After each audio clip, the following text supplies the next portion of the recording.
পড়ছিলাম শৈলবালা, কলমে লাবিবা ওয়াহিদ, পর্ব সংখ্যা 5। রিফাত হাই তুলছে, বাইক টানছে, তার পিছেই খাইরুল। চিন্তিত তবুও রাগ ঝাড়তে ব্যস্ত।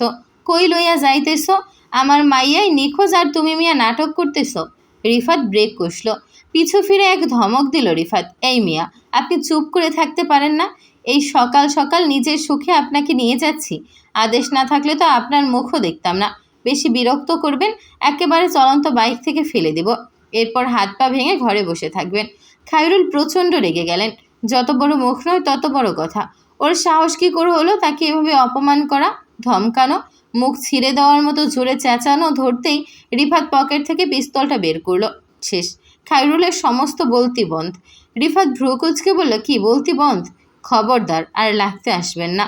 আপনি আমার বসের শ্বশুর বলেই এত ছাড় দিচ্ছি। এখন চুপচাপ নিজে শান্তিতে থাকেন, আমাকেও থাকতে দেন। বলেই রিফাত বাইক টানলো। খায়রুল শুধু রাগে নীরবে ফুঁসছে। ওনার উপর কখনো কারো গলা উঁচু করার সাহস হয়নি, তাও আবার নিজের ছেলের বয়সের আশেপাশের পোলাপান। এজন্য রাগটাও বেশি লাগছে। তাইজিদকে বলে নালিশ জানাতে হবে। রিফাত পৌঁছালো তাইজিদের বলা জঙ্গলের কাছাকাছি গুদাম ঘরে। একটা লোক চোখের আড়ালে। খায়রুলকে সে ভেতরে পাঠিয়ে দিল। এরপর আবারও চলে গেল ইমনের দিকে। ইমনের দায়িত্ব তার ঘাড়েই পড়েছে। সে আবার মশলা মাখানোতে বাকিদের থেকে অভিজ্ঞ। খায়রুল সাহেব ভেতরে গিয়ে অবাক। আমরিন একপাশে বিয়ের শাড়ি আর গয়না পরে কাঁদছে। এই গয়না একটু আগেই কেউ এসে পরিয়ে দিয়েছে। তাইজিদ ভেতরে নেই, বাইরের দিকে। খায়রুল কোনো কিছু না বলেই মেয়েকে থাপ্পড় দিল শক্তি খাটিয়ে। আমরিন মাটিতে গিয়ে পড়ল। কাঁদছে সে হু হু করে। খায়রুল ঘর কাঁপিয়ে চেঁচালো, কোন নাগরের লাগে পালাইতে গিয়া ধরা খাইছস? আমার মান সম্মান কিছু রাখলে না তুই। এখন তোর লাইগা সরোয়ার পরিবার আমাকে সবাইরে পোড়াই দেব। কাল নাগিনী, কাল সাপ, তোরে আমার ঘরে রাহাই ভুল আসছিল। যেদিন জন্মাইছিল ওই দিন গলা টিপ্পা দেওয়ান দরকার আসছিল। তাইজিদ ভেতরে এসে আমরিনকে মেঝেতে পড়ে থাকতে দেখল। সে আমরিনকে ধরে নির্দিষ্ট আসনে বসিয়ে দিল। পরপর খায়রুলের দিকে তাকাতেই সে নড়ে চড়ে দাঁড়ালো। তাইজিদ শক্ত মুখে খায়রুলের দিকে তাকিয়ে বলল, আমার ছায়াতলে এসে এমন নিম্নমানের কাজ করার সাহস কে দিল আপনাকে? সে আপনার মেয়ে। খায়রুল কিছুটা ভরকে গেল তাইজিদের কণ্ঠস্বরে, কিন্তু তার মেয়ে শুনেই কেমন তাচ্ছিল্য হাসল। হাসি দিয়ে বলল, মাইয়াকে একটু শাসন করতে হয়, না করলে পালাইয়া। আপনাকে কে বলেছে ও পালিয়েছে? আপনার মেয়েকে অপহরণ করা হয়েছিল। আমি সময় মতো না গেলে তো মেয়ের দেহের অবশিষ্টও পেতেন না। খায়রুল চোখ কপালে তুলে তাকালো। তার মেয়ে অপহরণ? আমরিন ঝাপসা চোখে তাইজিদের দিকে তাকিয়ে আছে। তাইজিদ মিথ্যে কেন বলছে সবাইকে? সে তো বেইমানের সাথে পালিয়েছে, বিশ্বাসঘাতকতারও শিকার হয়েছে। তবুও সে কেন এভাবে সবাইকে বলে যাচ্ছে অপহরণ? সে তো স্বইচ্ছায় গিয়েছিল। কিন্তু আফসোস, এই মুহূর্তে তার জবান বন্ধ, কথা বলার শক্তি নেই। মুহূর্তেই কাজীকে নিয়ে প্রবেশ করলো বাপ্পি। সাথে নামির, আমরিনের ভাই। বিয়ের ক্ষেত্রে মেয়েদের অভিভাবকের দরকার হয়। কাজী তো তাইজিদকে দেখেই কাঁপাকাঁপি শুরু করে দিয়েছে। তার উপর তার গায়ে রক্তের ছাপ। এগুলো ইমনের সাথে হাতাহাতির সময় ইমনের থেকে লেগেছে। 30 ছুঁই ছুঁই তাইজিদ লুঙ্গি আর পাঞ্জাবি পরে বিয়ে করতে বসেছে। পাঞ্জাবিতে তখনও ফোটা ফোটা রক্তের ছাপ। এটা তার জন্য আহামরি কিছু না। রক্তের ছাপ পাঞ্জাবিতে থাকবে না, এটা খুবই অস্বাভাবিক হয়ে যাবে। কোণে কিংবা কাজী, হবু শ্বশুরকেও সব পরোয়া না করে ছোট ঘরটায় সিগারেট ফুঁকছে। কাজীর বিয়ে পড়ানো বারবার জড়িয়ে যাচ্ছে। ভয়ে মৃদু কাঁপছে সে। 20 বছর বয়সী কোণেও একই অবস্থা। কাঁদতে কাঁদতে হেঁচকে উঠে ফেলেছে সে। তবুও নিজের বাবার চোখের আগুন দেখে একটু শব্দ করতে পারছে না। বাবা নামক পশুটা যে গায়ে হাত তুলেছে। মুহূর্তে সিগারেটের ধোঁয়া উড়িয়ে ছোট ঘরটায় ধমকে উঠল তেজি রুদ্ধশ্বাস কণ্ঠে। গলা কাঁপছে কেন? সুন্দর করে বিয়ে পড়ান, গলায় জোর নেই। কাজের এই ধমকে যান যায় যায় অবস্থা। সে যথাসম্ভব চেষ্টা করলো স্বাভাবিক থাকার। নিজেকে সামলে গলা পরিষ্কার করে নিল সে। এবার আরও স্পষ্ট করে বিয়ে পড়ছে। কনে তখন সরোয়ার বিবি হওয়ার জোরপূর্বক প্রস্তুতি নিচ্ছে। ছোট টিনের ঘরটায় তখনই 5 বছর বয়সী এক ফুটফুটে বাচ্চা মেয়ে ঢুকে পড়ে। কান্নাকাটি করে চোখ নাক ফুলিয়ে ফেলেছে। তাইজিদ সরোয়ার মেয়েকে দেখে হাতের সিগারেটটা ফেলে দিল। পা দিয়ে পেশে ফেলল মাটির মেঝেতে। ছোট বাচ্চাটা বাবা তাইজিদ সরোয়ারের হাঁটুতে ছোট ছোট হাত গুজে ফুপিয়ে কেঁদে বলল, বিয়ে করো না পাপা, আমার নতুন মা চাই না। দাদু কথা শুনছে না। তাইজিদ মেয়েকে আশা করেনি। নিশ্চয়ই কোহিনূর এসেছেন, সাথে মনকেও নিয়ে এসেছে। মনের জ্বর নেই, তবে সে বেশ দুর্বল। আমরিন ঝাপসা চোখে বাচ্চাটাকে দেখল। কেমন যেন লাগলো তার, তবে সেটা গুরুত্ব দেওয়ার ফুসরত পায়নি। তাইজিদ কাজের মুখে আমরিনের বয়স জানতে পারে 20 বছর। তাইজিদ সময় না নিয়ে কবুল বলে ফেলে। কবুল বলার সময় তাকে একটু অন্যমনস্ক দেখালেও সে ঠিক হয়ে যায়, কিন্তু আমরিন বেশ সময় নেয়। তাইজিদ নিজের রাগ নিয়ন্ত্রণ করে মেয়ের দিকে তাকালো। মেয়ের চোখের জল মুছে দিতে পারল না সে নোংরা হাতে। সে নামিরের দিকে তাকালো। নামির মনকে বাইরে নিয়ে গেল। মন যেতে চাচ্ছিল না, তবুও নামির এটা সেটা বলে নিয়ে যায়। আমরিনের ঘিন ধরে গেল তাইজিদের প্রতি, এতটা অনুগত্য দেখে। আমরিন এখনও কবুল বলছে না। এবার ধৈর্য ধরে বসা গেল না। তাইজিদ গলা উচালো, তুমি এত ঢিলে কেন? জলদি বলো, আমার হাতে পুরো দিন নেই। আমরিন কেঁপে উঠে কবুল বলল, সময় নিয়ে 3 বার। বিয়ের মোনাজাত শেষে খায়রুল কবির মেয়ের জামাইকে সাথে কোলাকুলি করতে চাচ্ছিল, কিন্তু তাইজিদ সরে আসে। অপমানে মুখ থমথমে হয়ে যায় ভদ্রলোকের। তবুও এত প্রতিকূলের পর মেয়ের বিয়েটা অবশেষে সম্পন্ন হয়েছে ভেবে খুশি হলেন। মেয়েকে ছুতে গেলেন, কিন্তু তাইজিদ তা হতে দিল না। আমরিনকে সর্বোচ্চ অধিকারে হাত ধরে সরিয়ে আনে। কাটকাট গলায় জবাব দেয়, বিয়ের আগে তার ক্ষতি করার চেষ্টা করেছেন, সেই দিনের সমাপ্তি হয়েছে। তাকে ছোঁয়ার চেষ্টা করবেন না। এখন থেকে সে শুধুই মিসেস তাইজিদ সরোয়ার। বোঝা গেল। অমরিন মাথা তুলে এক পলক শুধু চাইল তাইজিদের দিকে। কি প্রকাণ্ড অধিকারবোধ তার কথাবার্তায়, স্পর্শ এবং চাহনিতে। তাইজিদ সময় না নিয়ে বেরিয়ে এলো। দেখল ইতোমধ্যে তার মা গাড়িতে বসে অপেক্ষা করছেন। তাইজিদ বেরিয়ে আসতেই তিনিও গাড়ি থেকে বের হলেন। এগিয়ে এসে বৌমাকে জড়িয়ে ধরলেন। অভিনন্দন সরোয়ার বিবি বলেই ওই মুহূর্তে অমরিনের হাতে মনের হাত তুলে দিল। মন তখনও ভয়ে আছে, কাঁপছে ওর হাত। অমরিন সেই ঠান্ডা হাতটা স্পষ্ট করে তাকালো বাচ্চা মেয়েটার দিকে।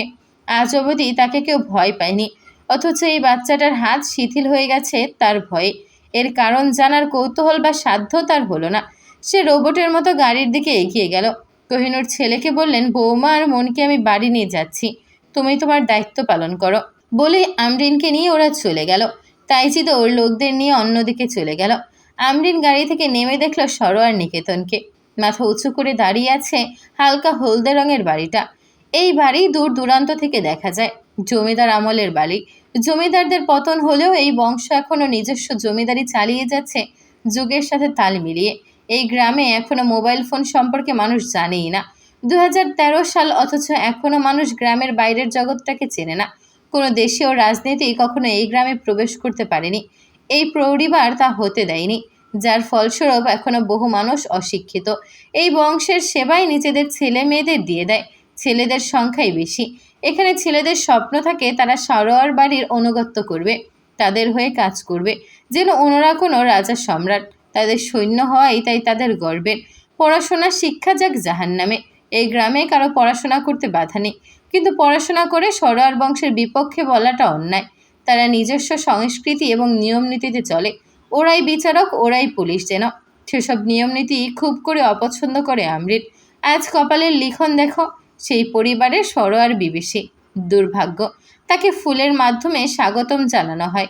আমরিন বাড়িতে এসে তাও স্বামী ব্যতীত। তাইজিদকে ছাড়া তাকে বাড়িতে প্রবেশ করতে হয়েছে। সে যে মশগুল তার বাহ্যিক জগতে, অথচ যেই পরিস্থিতিতে বিয়ে হয়েছে আমরিন তাকে আশাও করছে না। না থাকুক এই লোক, জীবনের সর্বনাশ তো সে করেই ফেলেছে। এখন এই লোক কাছে থাকলেই কি আর দূরে থাকলেই কি? দূরেই থাকুক। বিয়ে করেছে বলে এই নয় যে সে আমরিনকে জয় করে নিয়েছে। অমৃতা একপাশে দাঁড়িয়ে গরম চোখে দেখে শুধু। শেফালি এখানে নেই, সে ভেতরের ঘরে কাঁদছে। মূলত তাইজিদ বিয়ে করছে সেই খবর শোনার পর থেকেই ঘরবন্দি হয়ে গিয়েছে। অমৃতা দেখল এবারের বউ বেশ সুন্দরী। ঈর্ষায় সে নীরব রইল। তাকে কখনোই এভাবে ফুল ছড়িয়ে স্বাগতম জানানো হয়নি। সে গরম চোখে তাকালো কোহিনূরের দিকে। লিপি এসে অমরিনকে সাহায্য করলেন সোফায় বসতে। সে হিরেটাই খুঁজে বের করেছেন। কি সুন্দর গায়ের রং আর চেহারা। গয়নাতে তো আরও বেশি উজ্জ্বল আর রাজকীয় লাগছে। রিপি আমরিনকে দেখেছিল গ্রামের মেলাতে। মাসখানেক আগেই গ্রামে বৈশাখী মেলা হয়েছিল। সে যে তখন দেখল, চালাকি করে মেয়ের নাম আর বাবার নাম জেনে নিয়েছিল। ব্যাস, এরপর বাকি সব খোঁজখবর নিয়ে ফেললেন। কোহিনূর অবশ্য শুরুতে একদমই রাজি ছিলেন না। তিনি চাননি ছেলেকে বিয়ে দিতে, দিলেও কিছুটা সময় নিতেন। কিন্তু হঠাৎ কি হয়েছিল কে জানে। অমৃতার বোনকে পছন্দ করলেন তাইজিদের জন্য। এরপর মনের উপর অন্যায়ের কথা শুনতেই লিপির কাছে আমরিনের খোঁজ চালালেন। আর এখন দেখো, সেই ভাঙাচোরা ঘরের মেয়েই এখন সরোয়ার বাড়ির মেঝবউ। মন এখনও দূরে সরে আছে, চোখ মুখ দুর্বল। কোহিনূর এক পলক মনের দিকে চেয়ে কাছে ডাকলেন, মন আসতে মনের ফ্রকটা ঠিক করে দিতে দিতে বললেন, দূরে পালাচ্ছ কেন? মারবে। মনের চোখ আবারও ঝাপসা হয়ে আসে। আমরিন চোখ তুলে তাকায় বাচ্চাটার দিকে। কি মায়া ভরা চাহনি, মুখটাও কত নিরীহ। করুণা হলো আমরিনের। বাচ্চা মেয়ে, না জানি কিভাবে থাকে। অনেক আগে শুনেছিল তাইজিদের স্ত্রী মারা গিয়েছে, মসজিদে জানানো হয়েছিল। তার মা তো সেই খবর শুনে সেদিন বেশ দোয়াও পড়েছিল। বকুল সেই খবরে বেশ আফসোস করেছিলেন। ছোট মেয়ে কীভাবেই বা মারা গেল। কোহিনূর এখনও তার সাথে কথা বলেনি, ওই তাইজিদের সামনে শুধু বলেছিলেন। এবারও কথাবিহীন তাকে মিষ্টি খাওয়ালেন, কিছু রীতিনীতি পালন করলেন। কাজের মেয়েরা একটু দূরে সরে যেতেই কোহিনূর গলা নামিয়ে শক্ত গলায় বললেন, আমার ছেলে যতই বলুক তুমি অপহরণ হয়েছ, তা আমি বিশ্বাস করি না। যেহেতু আমার ছেলে নিজ ইচ্ছায় তোমায় বিয়ে করেছে, তাই কিছু বলছে না। তবে মাথায় রেখো, এই অন্দরমহলের কর্ত্রী আমি। এখানে আমি যা বলবো তার উপরে কেউ টু শব্দ করার সাহস পায় না। এখন তুমি আমার ছায়াতলে থাকবে। এই বাড়ির দায়িত্ব আমি তোমাকে শীঘ্রই বুঝিয়ে দেব। কোহিনূর থামলেন, সময় নিয়ে বলেন, আবারও বলছি, পিঠে পাখা গজালে আগেই কেটে নাও, এতে তোমারই কল্যাণ। বলেই তিনি উঠে চলে গেলেন।